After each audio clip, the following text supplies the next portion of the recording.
Assalamu alaikum. Last time I spoke to you about BeyondMeat and iRobot, I told you that I was close to investing in them, but I still wanted to try their products before I made my final investment decision. Having tried their products, I feel like I should follow up with you to let you know whether or not I invested. And quite simply, the answer is no. I didn't end up investing in either company. Fundamentally, investing is about owning a company. And picking which company to own is fundamentally about figuring out which company produces the best products or is poised to produce the best products in a growing market.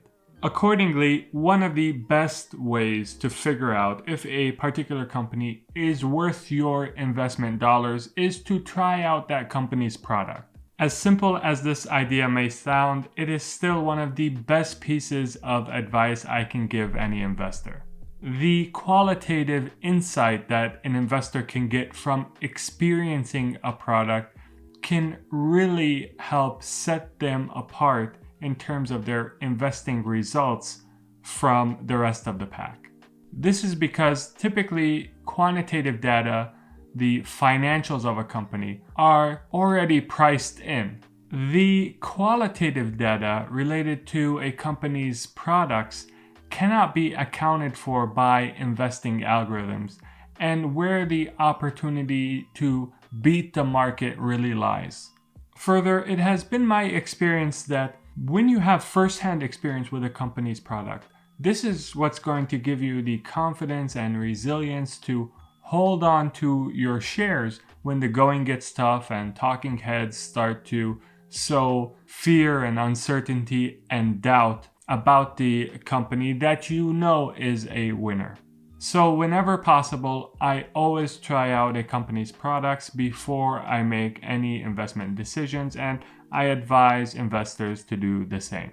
And in line with this philosophy, I tried out BeyondMeat and iRobot's products after they looked pretty good on paper to me. So let's start with my review of BeyondMeat. I tried their 16-ounce plant-based BeyondMeat product. This BeyondMeat package cost me around $10. A pack of 16-ounce ground beef in my neck of the woods will run you around $5. So BeyondMeat's product is around twice as expensive as natural beef is. Nevertheless, if there are some health benefits and it's good for the environment, I'm willing to try it. After all, I do own some Tesla shares, so I can afford it. And I have to say that one of the first things that I was turned off by when I handled their product was the list of ingredients that I read on the back. Frankly, I was expecting all ingredients to be really easily spellable. I was expecting them to give me a good feeling that I was eating something that was good for my health. However, I didn't really get that feeling when I read the ingredients on the BeyondMeat package. Perhaps I was a bit naive, but I was expecting more natural sounding ingredients. Bean, potatoes, love. That's what I was expecting. What's methylcellulose? Isn't coconut oil less healthy than olive oil or canola oil? So this got me wondering, is it really healthier to consume this product as opposed to just natural beef? The truth is, I'm not sure. And from what I read online, there are varying views about this. Now, obviously, if you're over-consuming meat, that's not healthy. But if you're over-consuming this stuff, that's not healthy either. Nevertheless, I carried on to see how it tastes. I made 4 patties and cooked them in a pan. Took a few bites, and here's my review. It tastes like a veggie burger. Again, I'm sorry if I'm coming off as having unrealistic expectations, but I thought it was going to taste like meat. That's what really got me excited about the product. I thought to myself, finally, there's something where you can eat it and it tastes like meat, except it wasn't. You would swear that you're eating meat, but you weren't actually eating meat. That's what I thought this was all about. But when I experienced BeyondMeat's product, it clearly tasted like it was a plant-based product. So in summary here, I'm not really sure about the health benefits. It doesn't taste like meat. Meat tastes better, and meat is cheaper. So is this a product that I think is going to make investors rich? I don't know, maybe, but it's not clear to me that it will. And maybe Beyond Meat comes out with other products and those are wildly successful, who knows. But what I know for sure is that I'm not gonna be going to the grocery store anytime soon to buy their product. What I would probably buy instead is all natural beef and some vegetables and fruits on the side. And since I'm not gonna buy the product, I'm not gonna invest in the company. It's really that simple. Moving on to my experience with iRobot and their flagship product, the Roomba. I was recently visiting at my in-laws' house and they have a Roomba. They actually really like their Roomba, and my wife liked the Roomba as well. I was personally pretty impressed with how the Roomba cleaned corners. I think if I was giving feedback to the engineering team at iRobot, I would probably tell them that the feature that was most obvious to me to be missing was the ability for the user to know when the Roomba was done cleaning. Currently, the Roomba only stops when you tell it to stop. Also, it doesn't move in a systematic way, so I'm not really sure if it even knows when it's done cleaning.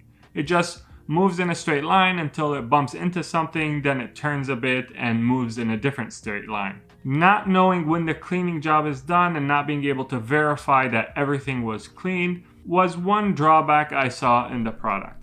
Having said this, I still think that their product is rather good.